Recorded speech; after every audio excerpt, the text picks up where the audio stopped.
We might never learn how life sprang into being on a tiny planet in an endless universe.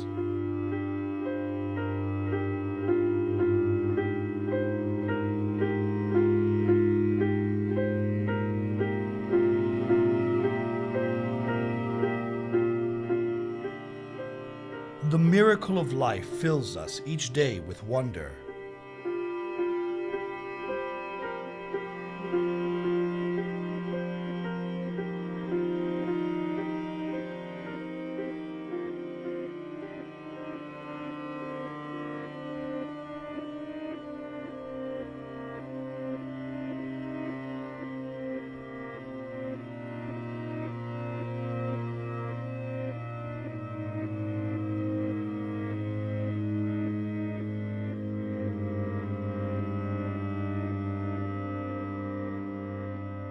On the premise that during a walk in nature we are able to give ourselves to this wonderment, we might realize, say in a hidden corner of Northern Hungary's Börzsöny mountains, that we as civilized beings have arrived home at last.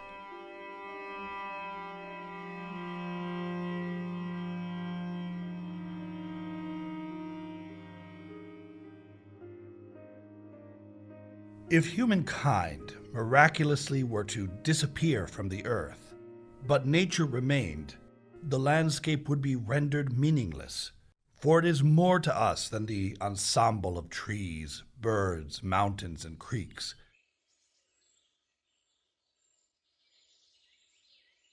Our emotions infuse it with meaning.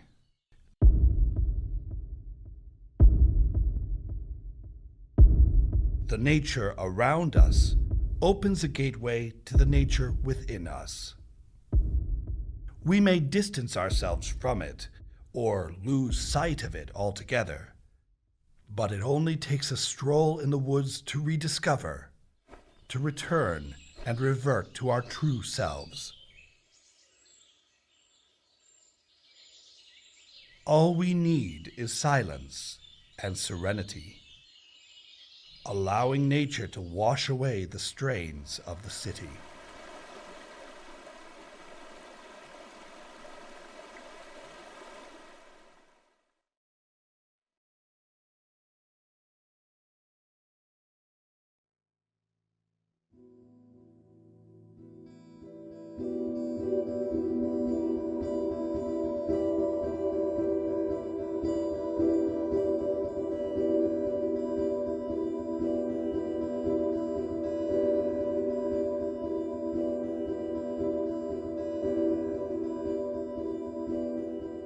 Trying times have befallen the denizens of the forest.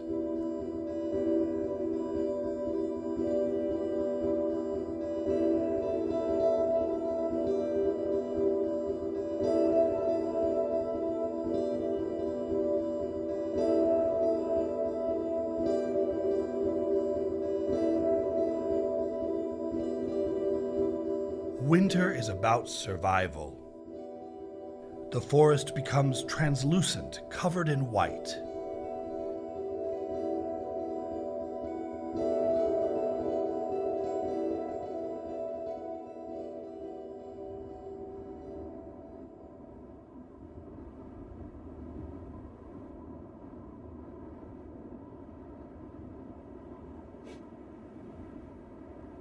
The ponds and brooks freeze over. Life slumbers beneath the surface.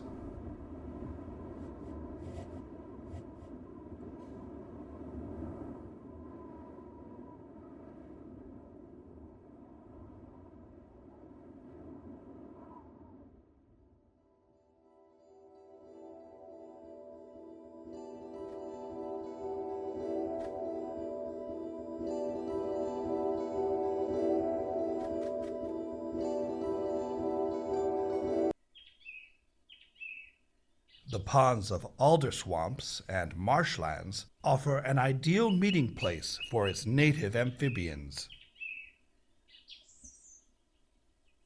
European grass frogs, who weathered the harshness of a sluggish winter buried beneath the fallen leaves, come back to life in March and move toward the nearest body of water in order to compete for female favors.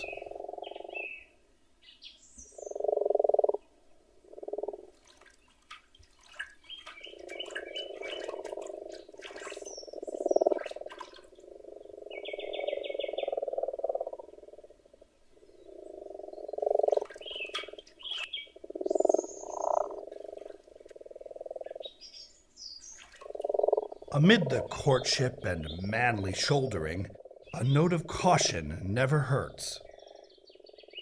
The black stork, recently returned, watches hungrily after its long flight from Africa. The venue of the frog parade becomes deserted very quickly.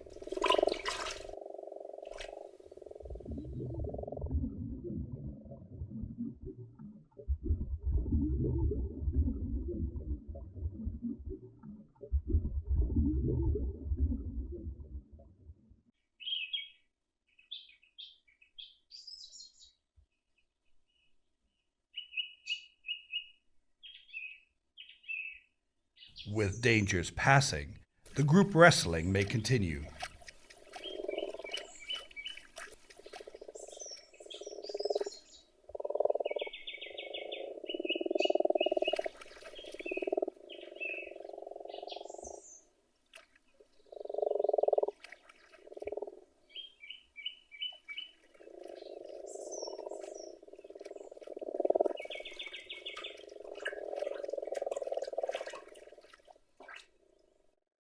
The early spring nights are still cold, however. Often the pond of the grass frogs freezes during the night, and the frog eggs freeze with it.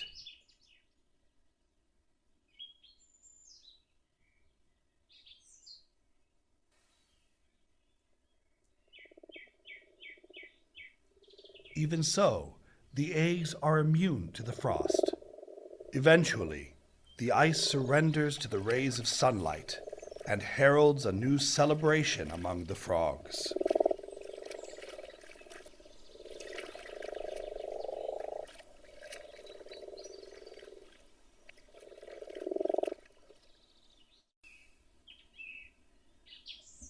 At the rimland of these mid-sized mountains, on rock walls and ledges of abandoned quarries, nests a raptor, dreaded by all animals up to rabbit size.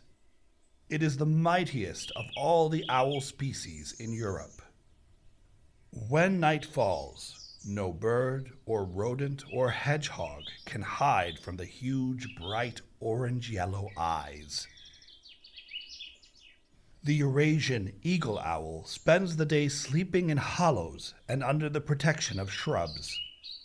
Of course, this daytime slumber rarely passes undisturbed.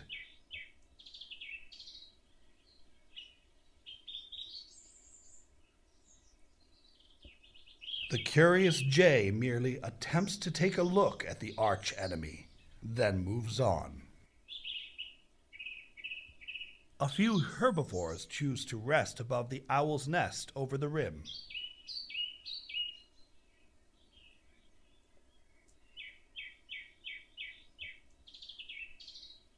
Nevertheless, there is real danger lurking out there.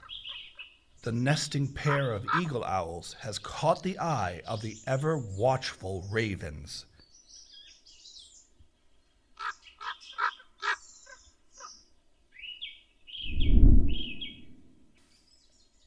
It is early March, and the time for egg-laying hasn't arrived.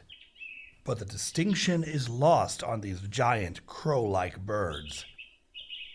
They hunger for eggs. They begin pestering and harassing the owls.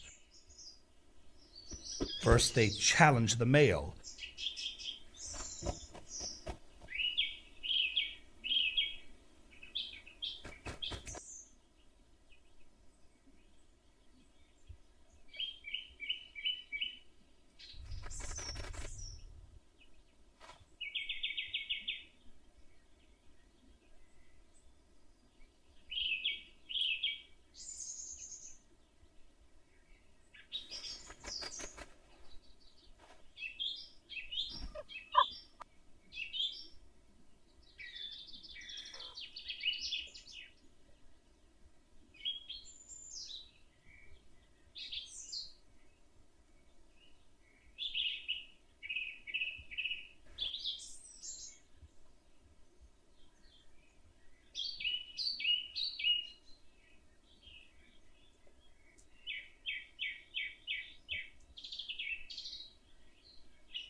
Then they discover the female under the bush.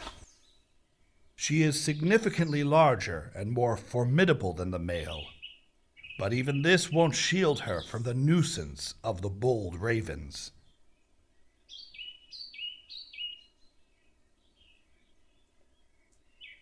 The danger has passed, and the daylight slowly wanes. It is now dinner time. The female emerges from the shrub. The owl couple turn their heads towards each other.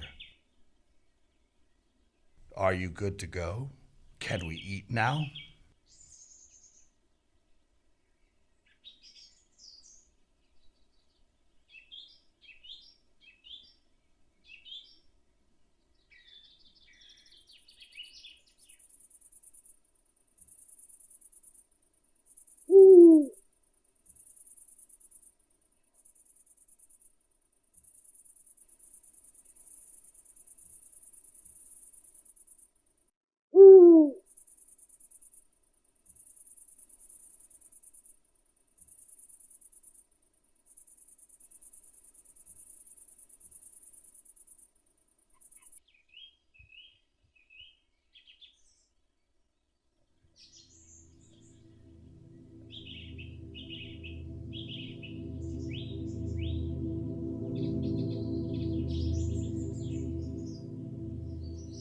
In April, the leaf cover ruffles here and there around the myriad of ponds.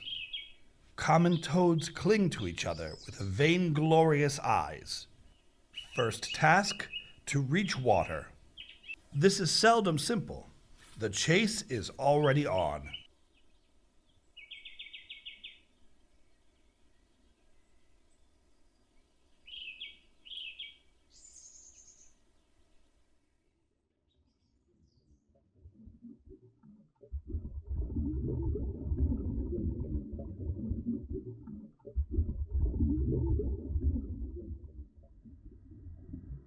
The males need to fight for their chance to participate in the unending cycle of life.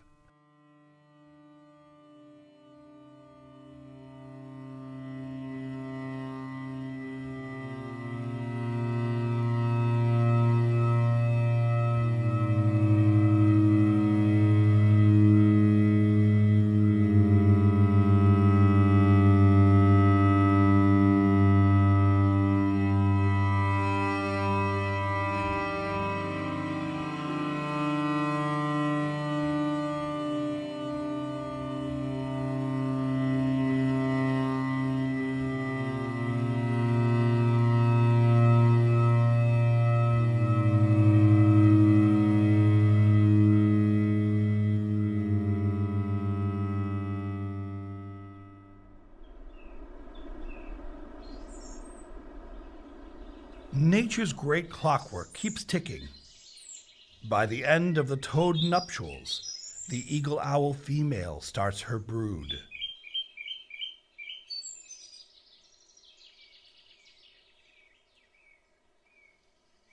The owlets are growing rapidly.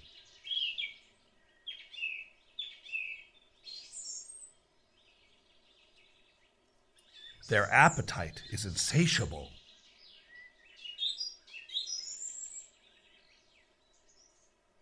Once they are a few weeks old, their mother only stays with them during the night.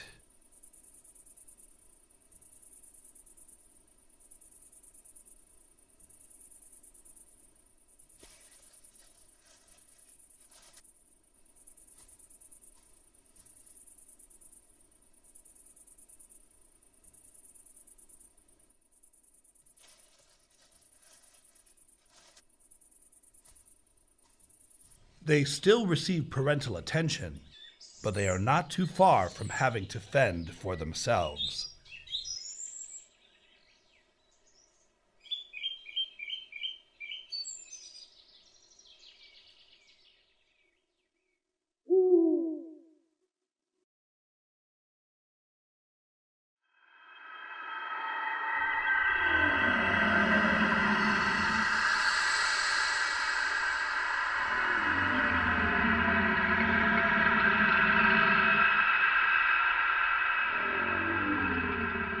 As in other forests of the world, mythic creatures have gone extinct from the forests of the North Hungarian mountains. They have gone extinct from our souls. The wild animals of the wilderness stopped lurking in the mystic, forbidding darkness where humans had placed them, with their idolization as divine beings in the days of old. In those times, human habitats were but tiny islands in the ocean of primordial nature. Today, it is quite the opposite. Nevertheless, we still stand in need of nature, or at least the illusion of it. We still yearn for the gentle reassurance, for the existence of a reality independent from us. Immersing ourselves in it fills us with joy. In our efforts to protect nature, we are guarding this reassurance within ourselves. Fortunately, some of these mythical creatures still live with us today. On this spring night, under the full moon, the mountain streams are expecting the arrival of such beings. Seemingly dead during winter months, these creatures are reborn in the twilight of dawn, and motion returns.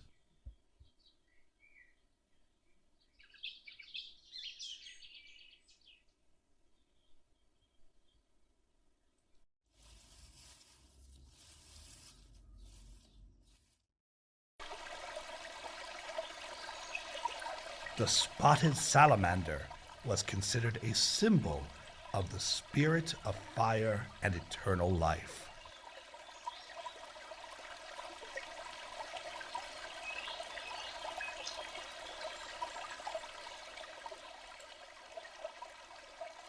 After reawakening, the salamanders instinctively search for water.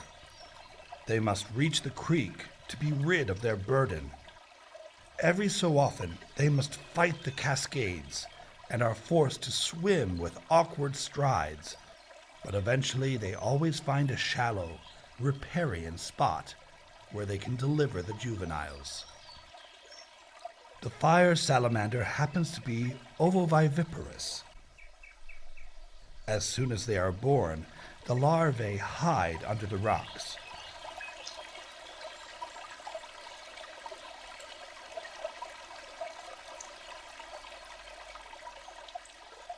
Daylight has arrived. The parents also withdraw to their nearby hiding spots. Their task is done.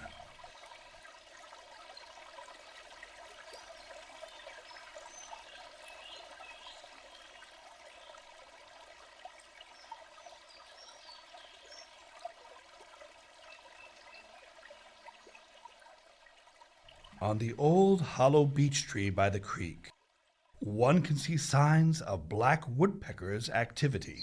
Our largest woodpecker is occupying her favorite well-worn tree cavity not far from here.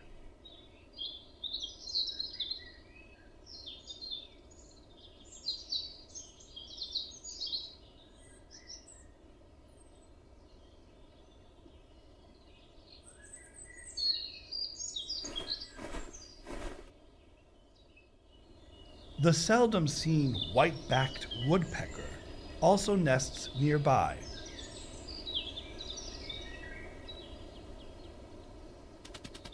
Sometimes the scuffle can be quite intense for suitable nesting holes due to great demand.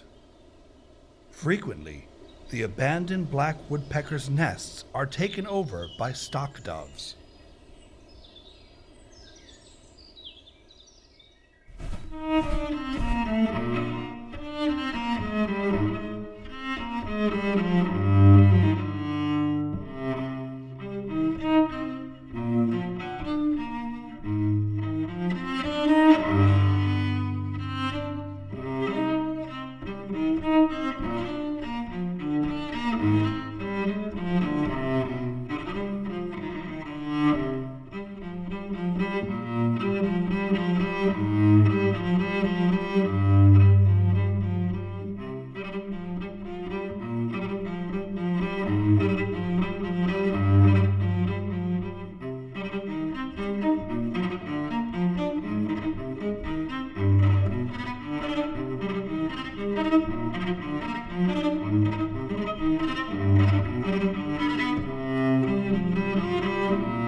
A great tit is searching for nest building material in the leaf cover, as does a pair of hawfinches. All are unaware of the awaiting danger.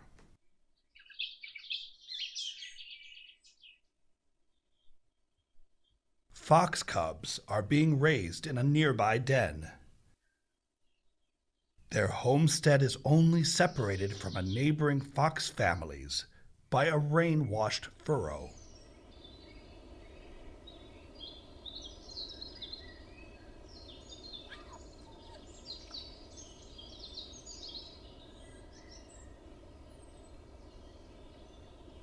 It is early in the afternoon. After a midday's nap, the mother fox takes the cubs to the thickets above the fox den to introduce them to their surroundings. But first, she sniffs around carefully.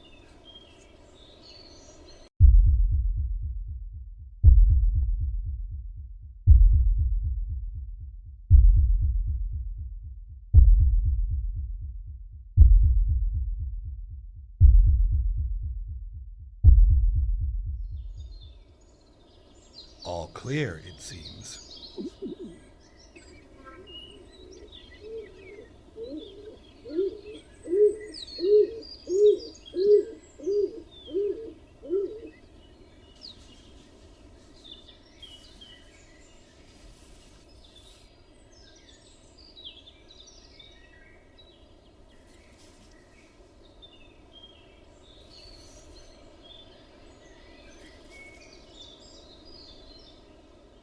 There is always someone who is a bit slow to understand.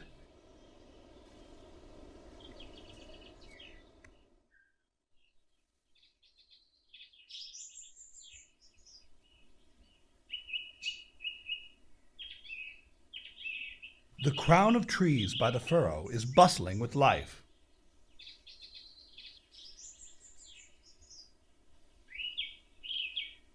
The raven fledglings have left the nest a short time ago.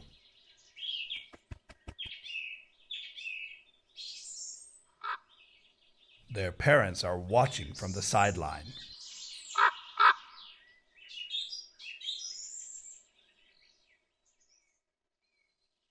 Not far away, Mama Fox is lounging in front of the den. The pups are off on an adventure somewhere.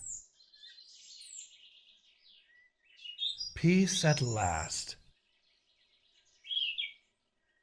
But never for long.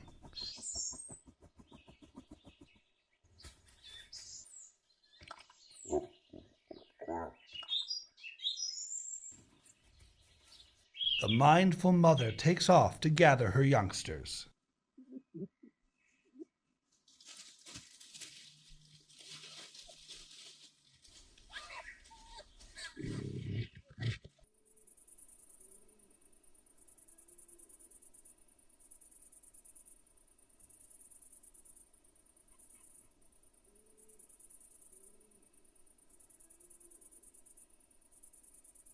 In May, sharp-eyed hunters are waking for an early morning.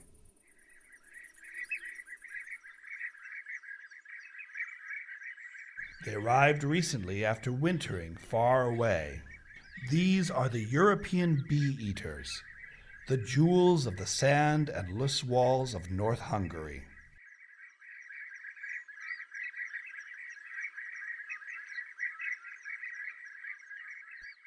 They specialize in preying upon flying insects. This violet carpenter bee, however, has somehow avoided their radar.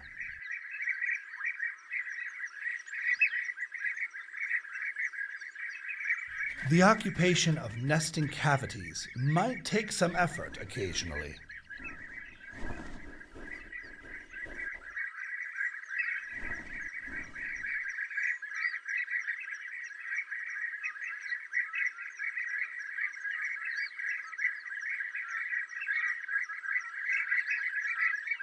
Once in possession of the selected residence, there is still one more thing left to do before egg-laying: the cleanup.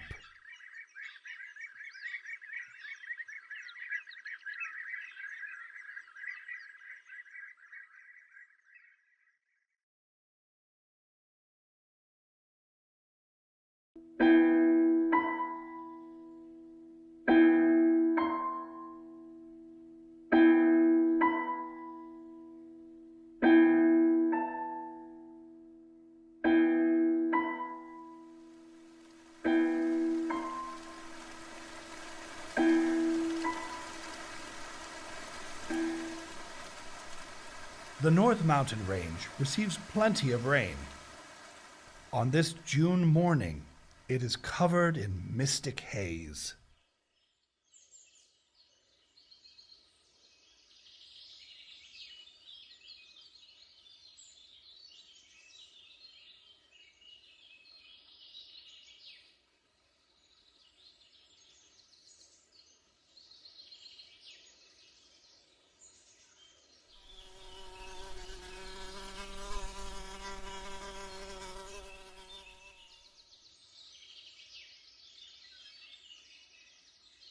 Summer is also the season for the swarming of insects.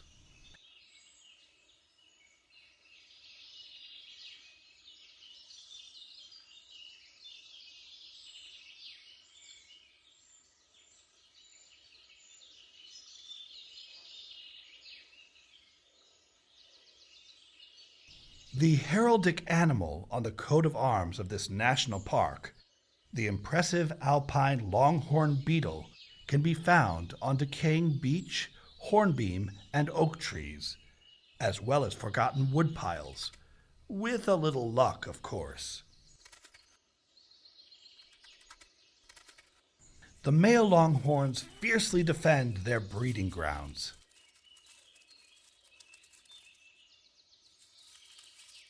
They are up in arms all day on the lookout for an intruder.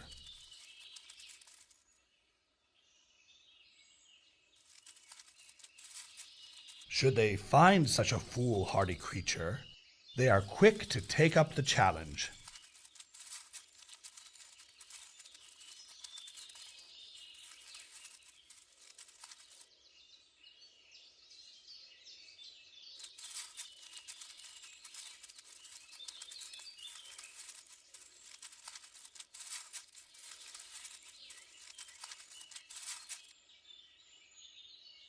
The mature females are attracted to these places of rendezvous by the smell of rotting wood.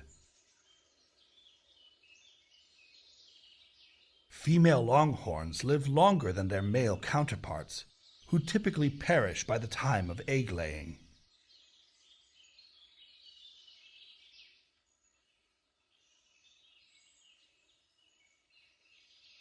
The hatching larvae will spend 2 to 4 years developing inside the decaying wood.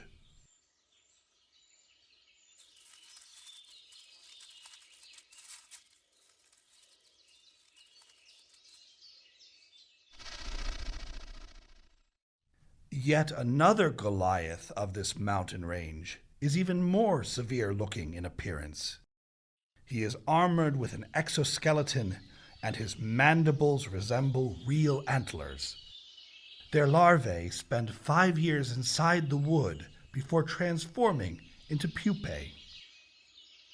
The brief life of the European stag beetle has mostly run its course after the larval stage. The developed adults only live for a few more weeks.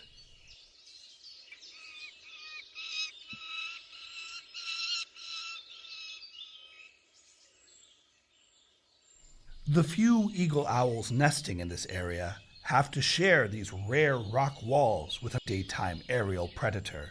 Back in the 50s, the peregrine falcons disappeared from this region, and their mountainous nesting places were taken over by sacar falcons. But the peregrine's fortune has turned in Europe, causing a strong return of this native falcon.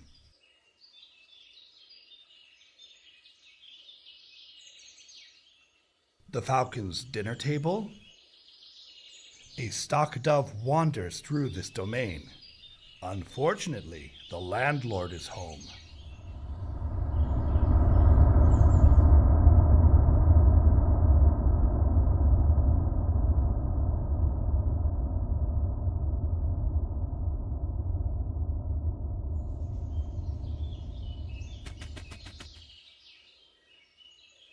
The birds carry the dove to the plucking perch for their fledglings. Soon the youngsters will leave their parents, but for now, their father is still keeping a close watch on them.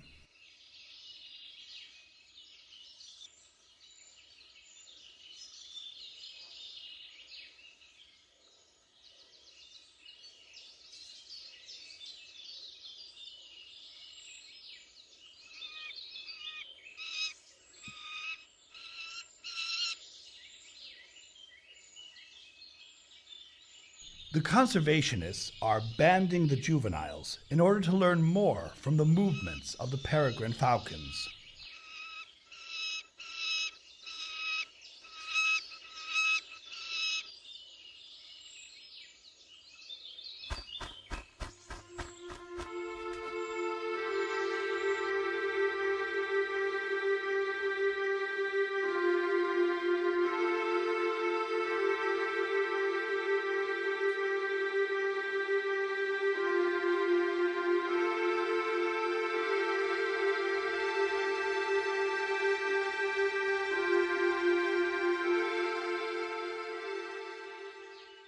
A few wingspans further from the realm of the falcons, within the thickets of the forest, wildcat kittens are being raised.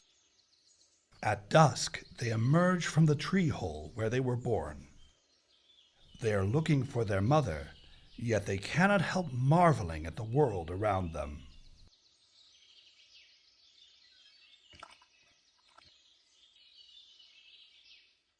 In the meantime, Mama Wildcat is chasing common voles in the lucerne field by the edge of the forest.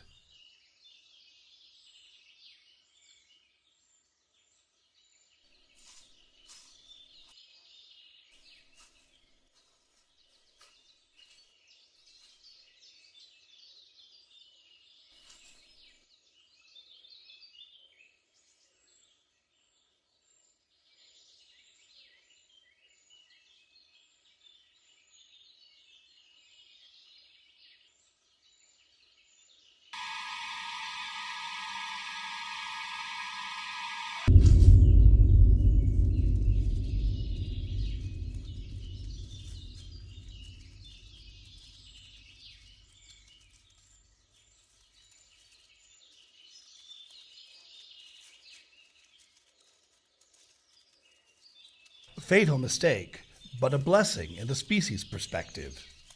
Females need the energy infusion for egg laying.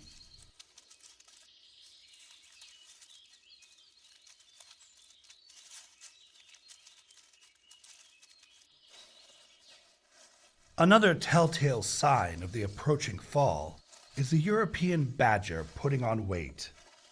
Although they do not hibernate, they still need to store extra fat for the winter.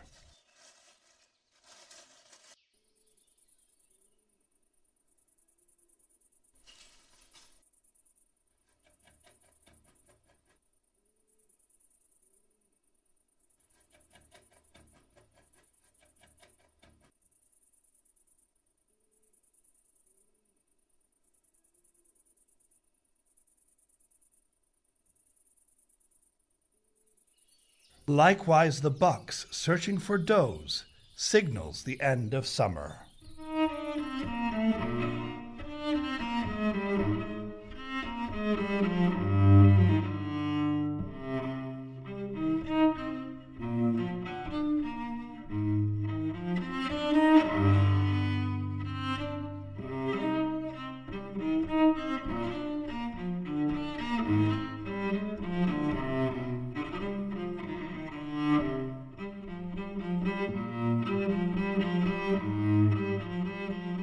At the beginning of September, the hills are still green, but the colors yearn to fade. The landscape, ever so imperceptibly, gives way to autumn. The plants and animals unwittingly ebb and flow with the seasons. Humans, however, in our constant search for meaning and cause, become lightheaded by this unending rotation of life to death, season to season. We feel emptiness, which we try to bestow with meaning, plans, and culture. Then one September dawn, we decide to take a walk in the woods.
The Börzsöny, this particular mountain, is filled with stories.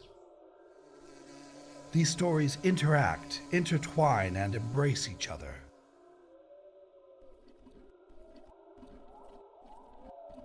If only the centuries-old trees could talk. They too serve this great organism, or to use the scientific term, this ecosystem, with their lives and deaths. These ancient trees have provided protection, home, and food for others. They give breath to the stories of the forest.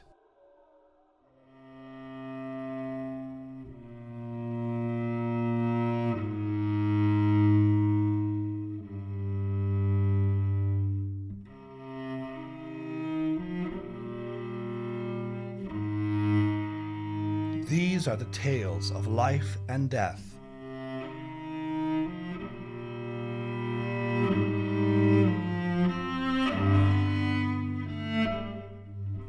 Here in the wilderness, it all comes down to this.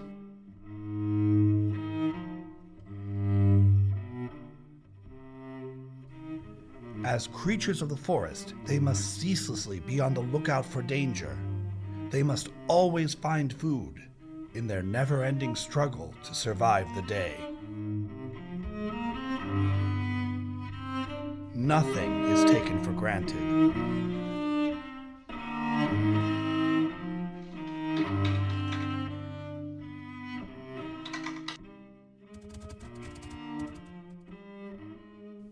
The moving gravity of their animal existence sends a message to us, the creatures of comfort, that in nature all lives are at stake.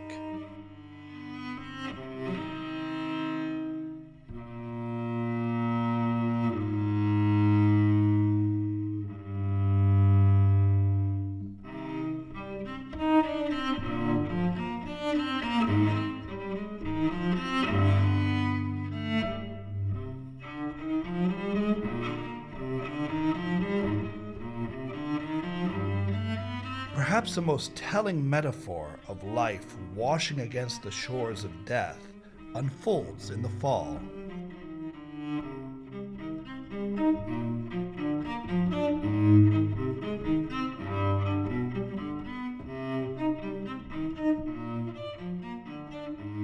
The autumn forest showers us with a golden display.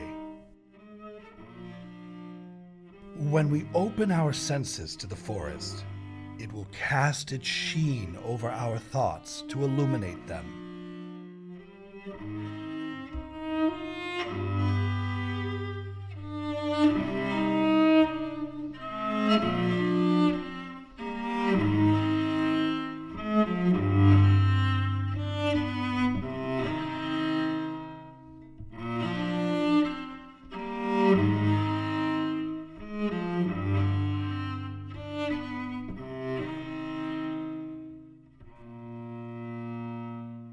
The autumn expands this moment in us.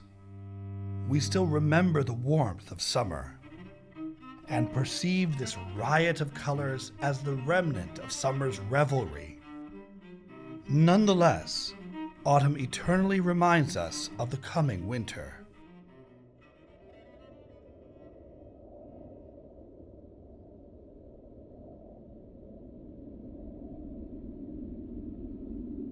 In the autumn, fewer words suffice. But so far, the landscape is not permanently silent. Everything is slowly fading into the infinity of the melancholic, expanding time.